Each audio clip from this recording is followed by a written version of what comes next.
Something impossible was found beneath Pearl Harbor that changed everything we thought we knew about that fateful day. In November 2023, workers building a new visitor center at Joint Base Pearl Harbor Hickam hit something strange. 3.8 meters underground, their equipment stopped dead. What they found should not have been there at all. Ground-penetrating radar showed a sealed room buried deep below. The chamber measured roughly 9 by 6 meters with concrete walls 60 centimeters thick.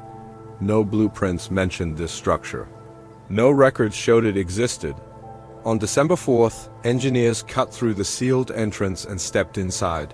What they discovered inside that concrete tomb froze everyone in place. The chamber was a complete command post filled with old naval equipment. Classified documents covered the desk and walls. And sitting at that desk was a skeleton in full U.S. Navy dress uniform. The identification tags told them who this was. CD RJT Morrison, USNO 278432, Commander James Thomas Morrison. Here's what made this discovery so disturbing. Morrison had been listed as missing since December 8, 1941. That was one day after Pearl Harbor was attacked. His personnel file said almost nothing about how he vanished. Naval records showed he commanded a signals intelligence unit that monitored Japanese communications somewhere on Oahu, but every document about his facility's location had been blacked out. His death certificate from 1946 said presumed killed during enemy action, remains unrecovered. So why was Commander Morrison sealed inside an underground chamber, and what did those classified documents reveal about his final hours? If you want to know the truth, please stay with us. You're welcome to leave a comment telling us where you're watching from. We read every single one. If you find value in these forgotten histories, a like helps us continue this work. And if you'd like to follow future investigations into mysteries like this, you may consider subscribing. Now, let's go back to December 1941 and uncover what really happened. The concrete chamber beneath Pearl Harbor had stayed sealed and untouched for 82 years. James Morrison was born in 1904 in Portland, Oregon. His family had served in the Navy for 3 generations. He graduated from the U.S. Naval Academy in 1926, finishing in the top quarter of his class.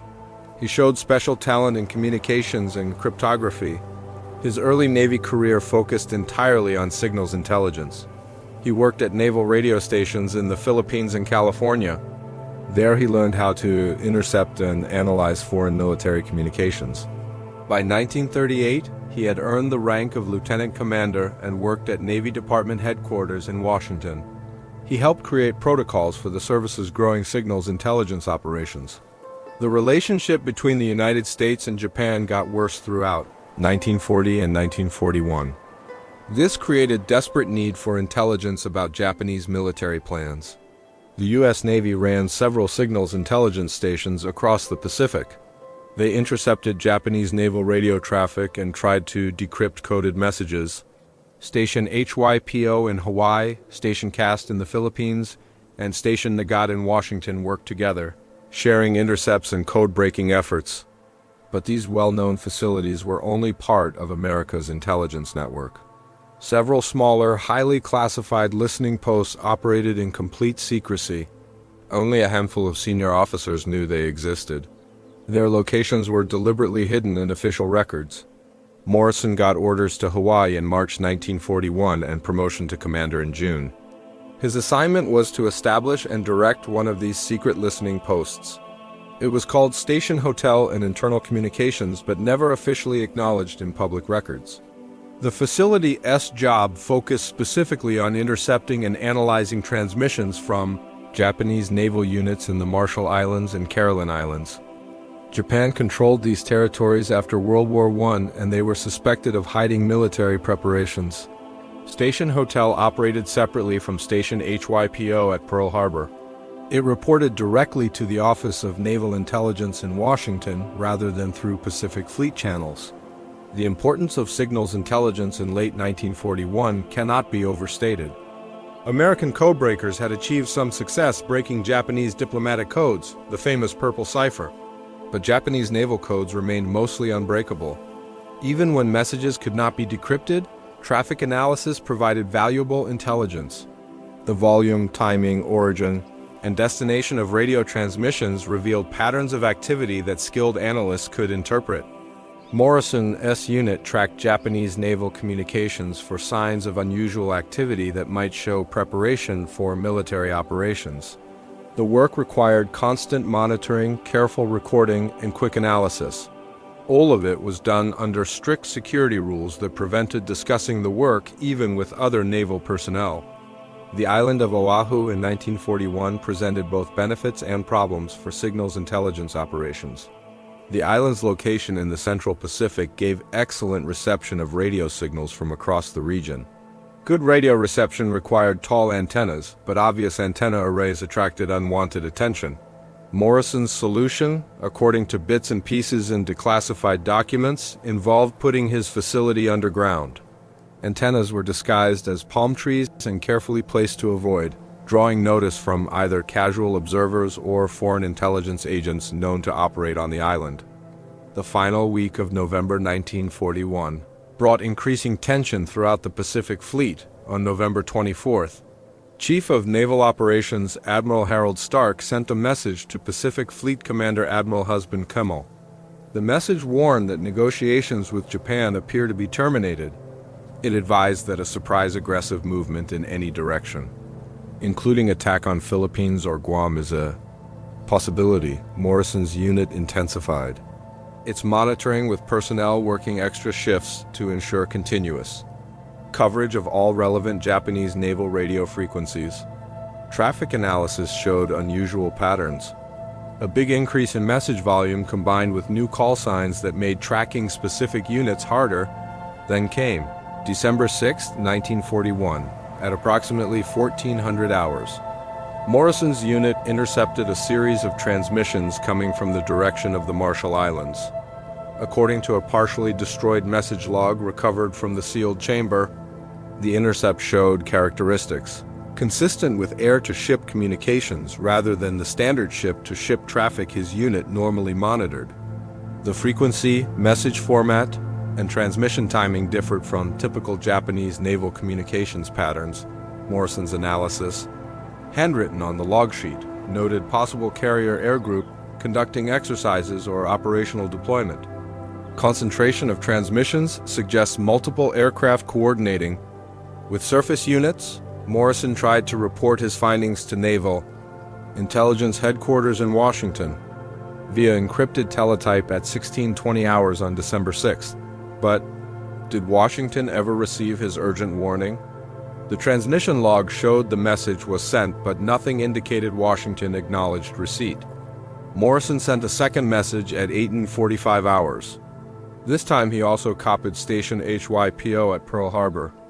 Again, no acknowledgement appeared in the logs. A third attempt at 2130 hours produced the same result. The lack of response was strange but not completely unusual. Communications problems happened regularly.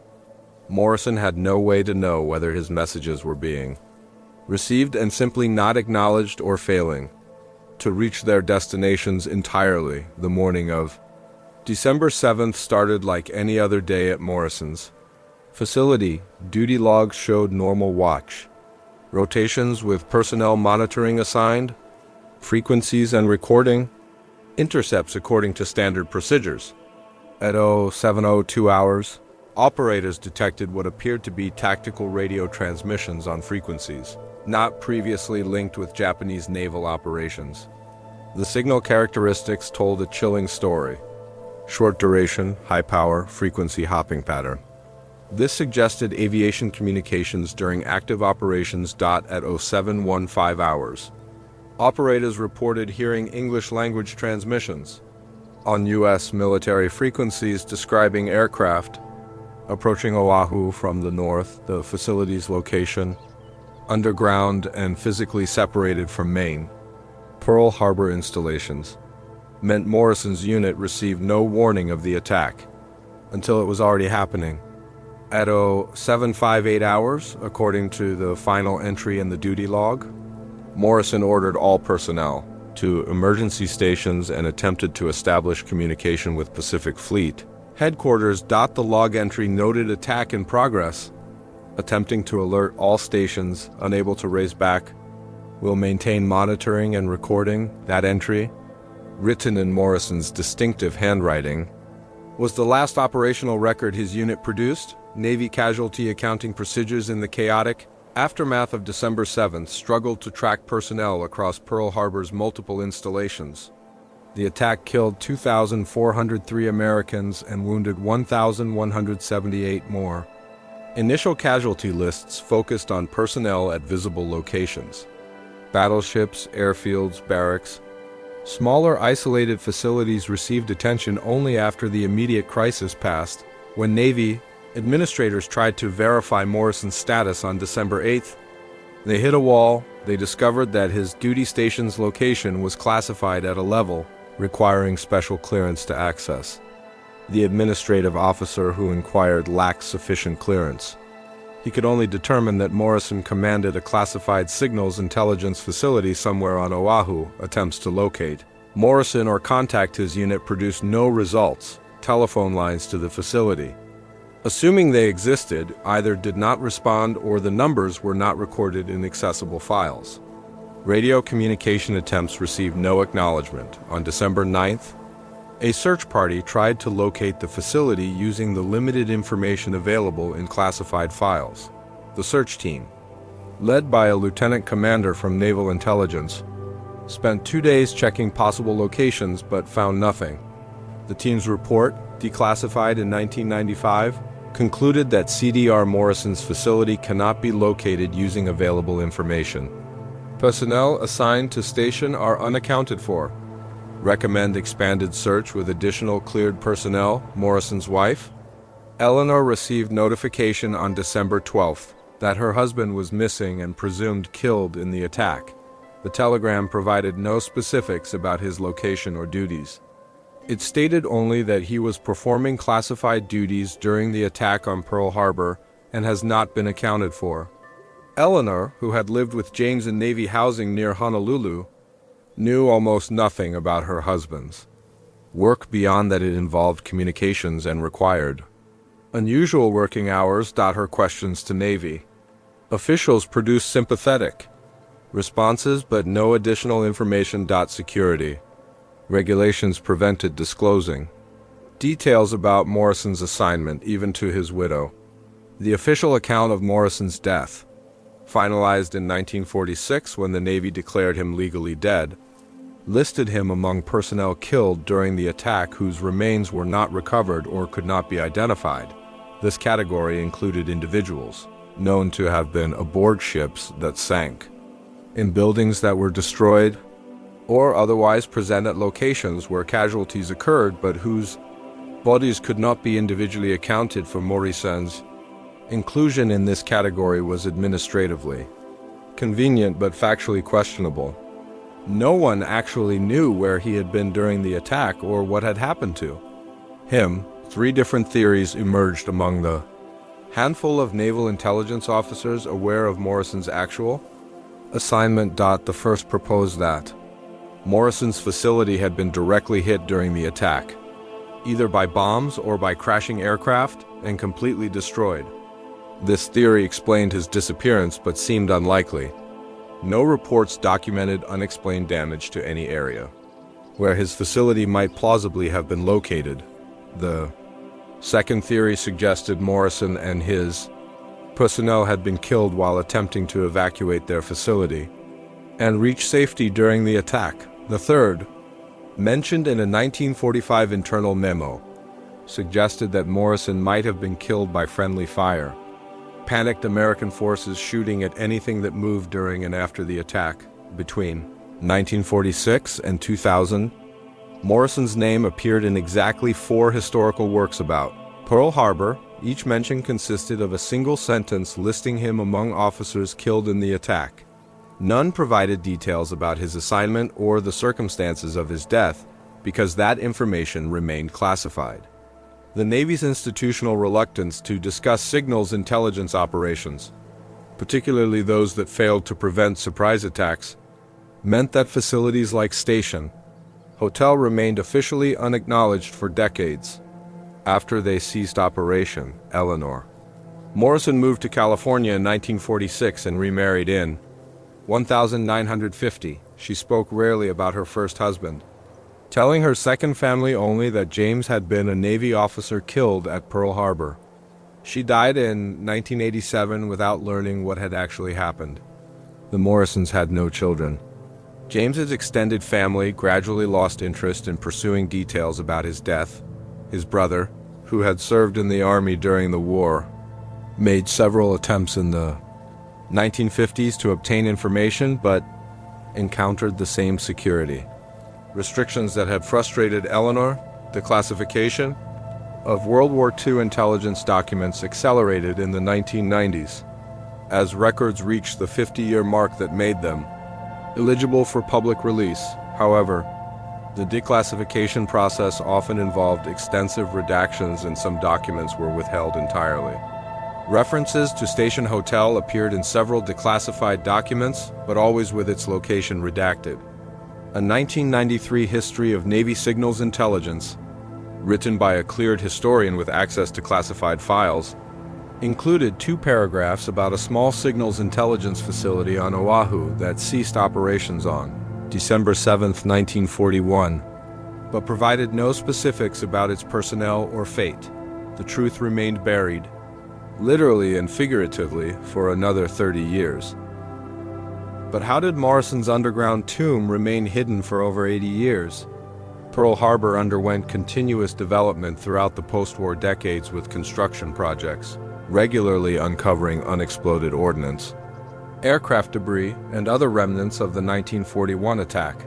However, these discoveries occurred in areas known to have been targeted during the raid. The region where Morrison's chamber was eventually discovered had been considered peripheral to the attack, far enough from the main naval base that construction projects proceeded without the extensive archaeological scrutiny applied to more sensitive areas. Institutional memory about classified facilities from 1941 had faded by the 1990s. Construction planning relied on modern blueprints rather than historical records. The National Security Agency, which inherited the Navy's signals intelligence mission after its establishment in 1952, maintained classified histories of predecessor organizations. These histories included information about Station Hotel, but access was restricted to NSA personnel with operational need to know. The agency's historians were aware that Morrison's facility had ceased operations on December 7, 1941, but the classified files apparently contained no information about what happened to the facility's personnel or why the installation could not be located after the attack. The 2023 construction project originated from a joint base, Pearl Harbor Hickam modernization program designed to upgrade visitor facilities and improve security screening. The chosen site, an area north of the main harbor facilities, appeared ideal. Relatively undeveloped land with good access to existing roads and utilities. Preliminary surveys conducted in 2022 showed no historical structures or archaeological sensitivity. Construction permits were approved in August 2023. An excavation began November 15th. Heavy equipment operators noticed unusual soil resistance on November 28th when excavating reached approximately 3.5 meters depth. The operator, Michael Chun, a civilian contractor with 15 years' experience on military construction projects, recognized that the resistance pattern suggested concrete rather than rock. He stopped excavation and notified the site supervisor, who contacted the base's public works department. An engineer arrived that afternoon and confirmed the presence of a concrete structure that did not appear on any available blueprints. The base's historical preservation officer, Dr. Sarah Kaloha, arrived on November 29th to assess the discovery. She immediately recognized the potential historical significance. A World War II-era structure in this location could contain unexploded ordnance, classified materials, or other sensitive items. She ordered a complete excavation halt pending further investigation. Dr. Kaloha contacted Naval History and Heritage Command in Washington, requesting guidance on how to proceed. Simultaneously, she initiated research in base. archives to determine what might have been. Built at this location in 1941, ground. Penetrating radar surveys conducted December. First to second revealed the structures. Full extent, a rectangular chamber with walls approximately 60 centimeters thick, ceiling and floor of similar construction, and no obvious entrance. The radar signatures suggested the chamber was sealed. No openings connected it to the surface. An antenna array consisting of metal cables embedded in what appeared to be the original surface level extended from the chamber in multiple directions. The antenna configuration matched designs used for long-range radio reception in the 1940s. Dr. Kaloa's archival research produced a breakthrough. On December 3rd, a 1941 construction log from the Naval Public Works Office, previously overlooked because it dealt with classified facilities and had been filed separately from main construction records. Referenced Project Hotel, Signals Intelligence Facility. Location classified, construction completion October 1941. Final security sealing pending. The log included a project number that Kaloha Cross, referenced with newly declassified Office of Naval. Intelligence files. This revealed that Project Hotel was Commander Morrison's facility. The discoveries. Implications became immediately clear. This was not merely a historical artifact. It was potentially a tomb containing the remains of American servicemen who had been missing for 82 years. It might also contain classified materials that, despite their age, could still be sensitive. The decision on how to proceed required coordination between multiple agencies. Naval History and Heritage Command, the Defense POW MIA Accounting Agency, Naval Criminal Investigative Service, and the National Security Agency all had jurisdictional interests. Conference calls on December 3rd established a protocol. NCIS would supervise the chamber's opening to ensure proper evidence handling. DPA personnel would be present to manage any human remains. NSA representatives would assess and secure any classified materials. The breach was scheduled for December 4th at 800 hours. A specialized team using diamond-tipped cutting tools worked for nearly 3 hours to create an opening in the chamber's wall. The concrete's thickness and reinforcement exceeded initial estimates. When the opening was finally large enough, air quality sensors were inserted first. The atmosphere inside showed normal oxygen levels but elevated carbon dioxide, consistent with a sealed space. At 10:47 hours, the first team member entered the chamber. Emergency lighting revealed a scene frozen in time. The chamber contained 4 rooms: a main operations room with radio equipment and desks, a small communications room with teletype machines, a storage area with supplies, and a sealed vault containing documents and equipment. In the main operations room, seated at the primary desk, was the skeleton in naval dress uniform. The identification tags confirmed this was Commander Morrison. His skeletal remains sat upright in a chair, one hand resting on the desk beside a logbook, the other near a telephone handset. 3 other skeletons in enlisted uniforms were found at different stations. Throughout the facility, the scene suggested these men had remained at their posts until the very end. Equipment throughout the chamber showed signs of having been in operation when power failed. Radio receivers were tuned to specific frequencies. Recording devices contained partially completed logs. The teletype machine in the communications room had a message still loaded in its mechanism, but the most disturbing discovery was in the vault. Stacks of intercept logs, analysis reports, and transmission records documented the unit's activities from March 1941 through December 7th.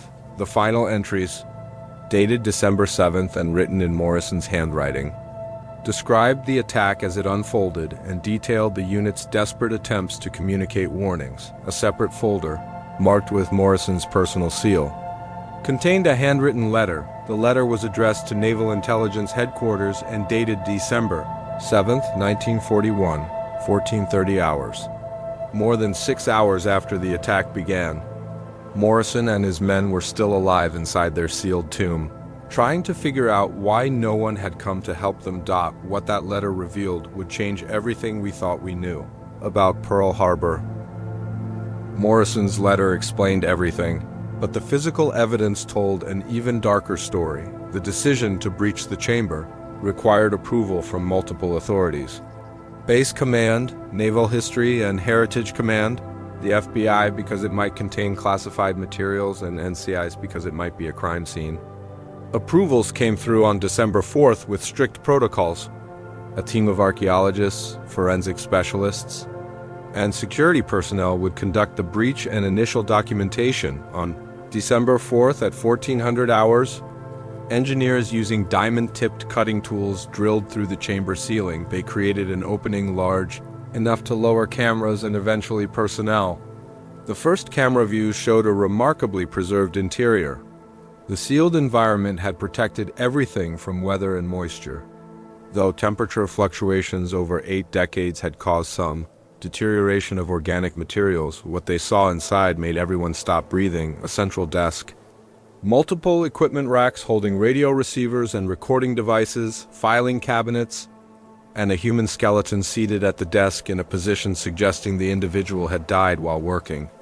The skeleton wore a U.S. Navy officer's dress uniform with rank insignia and ribbons. Visible despite fabric deterioration, forensic archaeologists descended into the chamber on December 5th, establishing photographic and measurement protocols. Before disturbing any items, the skeleton at the central desk received priority attention. The remains showed no evidence of trauma. No broken bones. No bullet holes in the skull. No signs of violent death. The uniform's condition, combined with the body's position, suggested the individual had died suddenly while seated at work. Identification. Tags recovered from the uniform confirmed the remains as Commander James Morrison, pathological. Examination of the skeletal remains occurred at the Joint POW MIA, Accounting Command Laboratory at Joint Base Pearl Harbor, Hickam. Forensic anthropologist Dr. James Patterson noted several significant findings. First, the bones showed no trauma consistent with explosion, crushing, or other violent death. Second, analysis of bone chemistry suggested death had occurred in an environment with limited oxygen.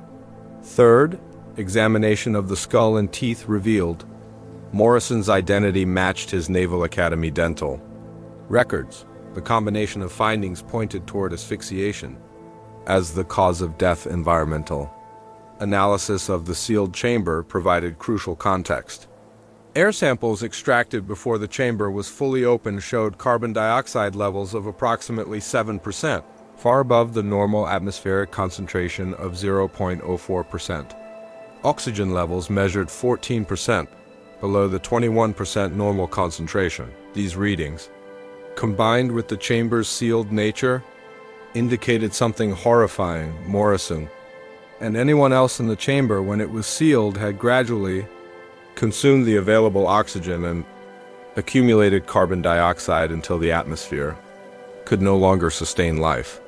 Death from asphyxiation in such conditions would occur over several hours, producing symptoms including confusion, drowsiness, and eventually unconsciousness. Documents recovered from the chamber filled critical gaps in the historical record. Morrison's personal log, found in a drawer of the central desk, contained entries from December 7th and 8th, 1941.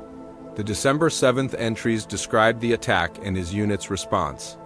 The December 8th entries, increasingly disjointed and difficult to read, described his attempts to exit the facility. The log's final entry, dated December 8th at what appeared to be 2,330 hours, though the handwriting was barely legible. Read air getting bad, can't find emergency release.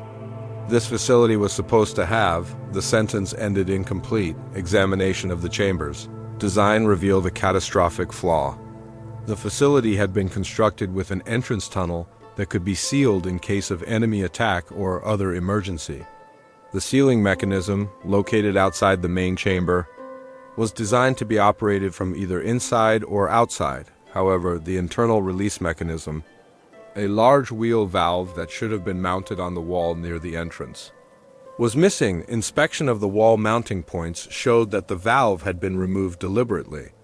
Bolt holes where it should have been attached showed tool marks consistent with DISASSEMBLY. Construction records provided an explanation for the missing valve. A November 1941 inspection report noted that the emergency release mechanism had been removed for repair and recalibration on November 25, 1941.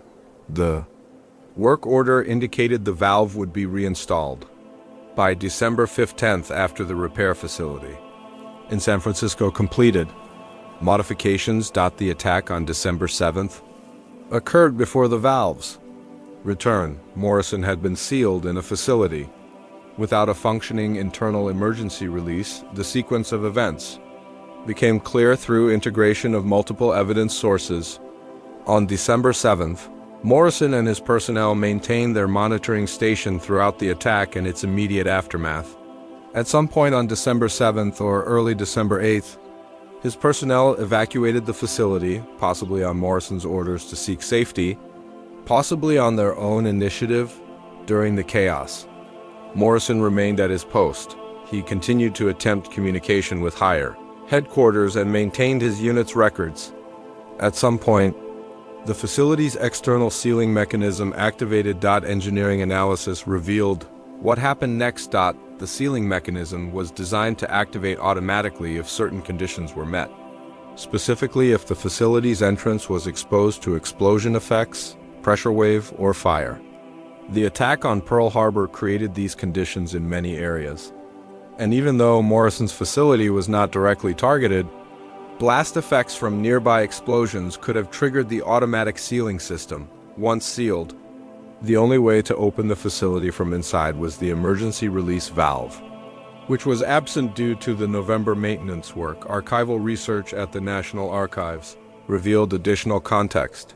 A December 9, 1941 message from the Office of Naval Intelligence to Pacific Fleet Headquarters, classified until 2017, ordered immediate sealing of all classified signals, intelligence facilities to prevent compromise during potential enemy ground invasion.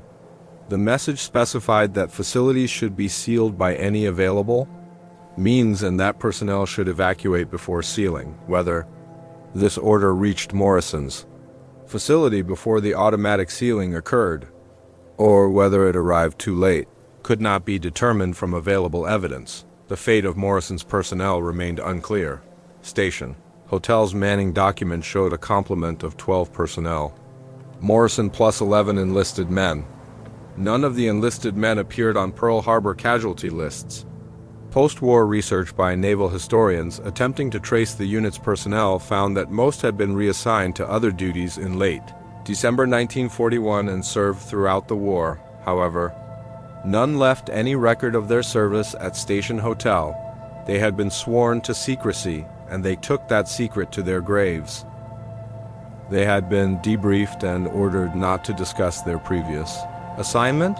Several were interviewed in the 1990s as part of declassification research, and their accounts confirmed they had evacuated the facility during the chaos of December 7th to 8th.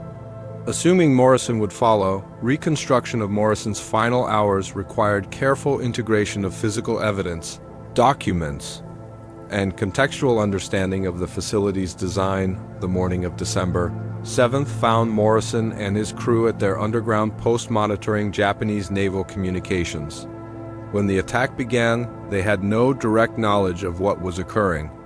They were physically isolated from the surface, relying on radio communications for information about the outside world. Morrison's log entries from that morning showed he understood an attack was underway based on monitoring U.S. military radio frequencies, but he had no way to assess the damage or determine appropriate action. Morrison's decision to remain at his post while sending his personnel to the surface reflected standard Navy doctrine.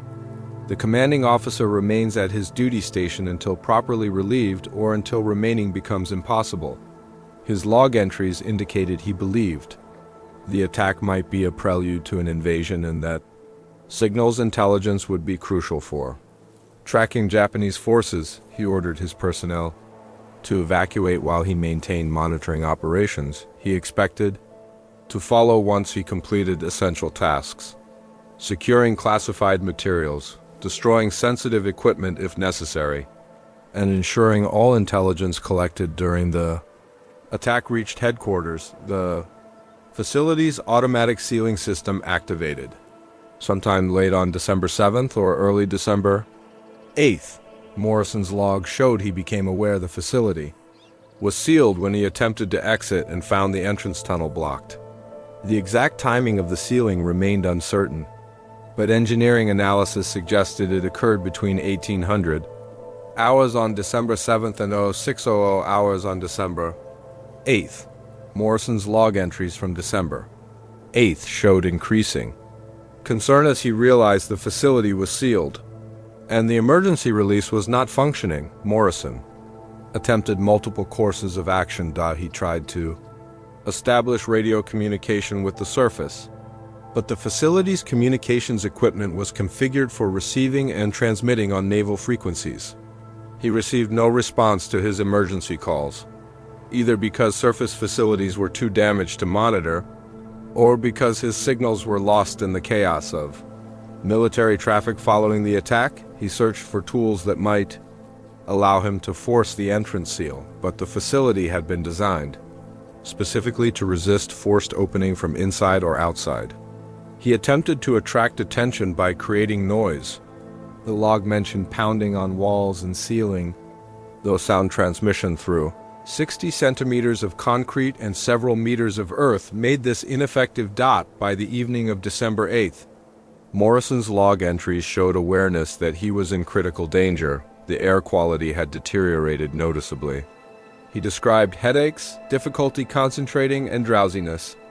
His writing became progressively less controlled, suggesting impaired cognitive function consistent with hypoxia and carbon dioxide poisoning. The log's final entry represented his last conscious effort to document his situation. Death probably occurred within a few hours. Morrison simply fell unconscious at his desk and never woke. Why was the facility never found during the 1941 searches? Multiple factors contributed.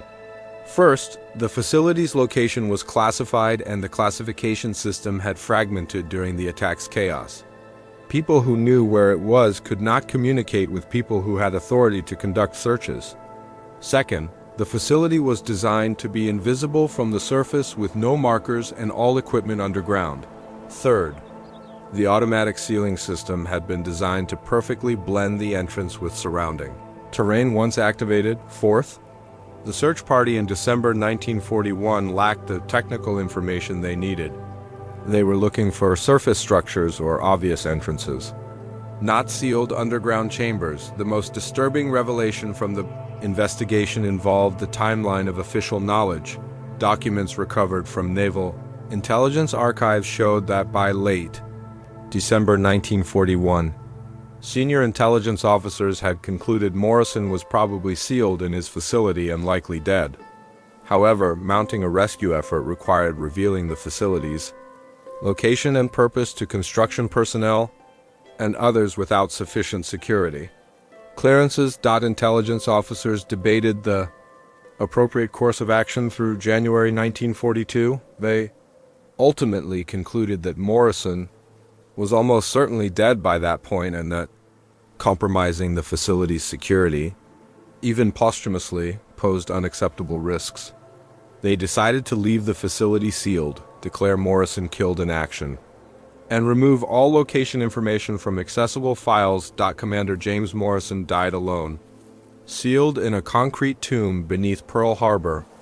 While the Navy he served concluded that secrecy mattered more than recovery of his body, the decision that led to his death, removing a critical safety mechanism for repair and not completing that repair before the attack, represented the kind of mundane administrative failure that characterizes military operations. The decision that left him there after his death represented something else. A calculated determination that institutional Secrecy justified abandoning one of their own, the Discovery Forces? Reconsideration of how institutions value their personnel. Morrison spent his final hours doing exactly what his training and duty required. Maintaining his post, attempting to complete his mission, following protocols. Even as hope faded, the Navy repaid that dedication by filing away evidence of his actual fate and allowing his family to believe he died in combat rather than through institutional failure. How many similar cases remain hidden in classified files, their stories deemed too embarrassing or too complex to acknowledge. For those studying Pearl Harbor, Morrison's case adds a footnote to the familiar narrative of ships burning and aircraft destroyed. The attack's casualties included not just those killed by Japanese bombs and bullets, but at least one officer who died because security procedures and bureaucratic failures converged in a perfect storm of negligence. The concrete chamber beneath Pearl Harbor, empty now except for the evidence of what occurred there, stands as a monument to a kind of sacrifice that receives no memorials. Death not in dramatic combat, but in administrative darkness. Forgotten by design rather than by accident, Commander. Morrison's story reminds us that sometimes the greatest tragedies in war are not caused by enemies, but by the very institutions sworn to protect their own. His sealed tomb beneath Pearl Harbor stands as a silent witness to a truth no one wanted to. Acknowledge that bureaucracy and secrecy can be as deadly as any weapon, and that some heroes die twice. Once in the darkness of their tomb and again in the silence of official records.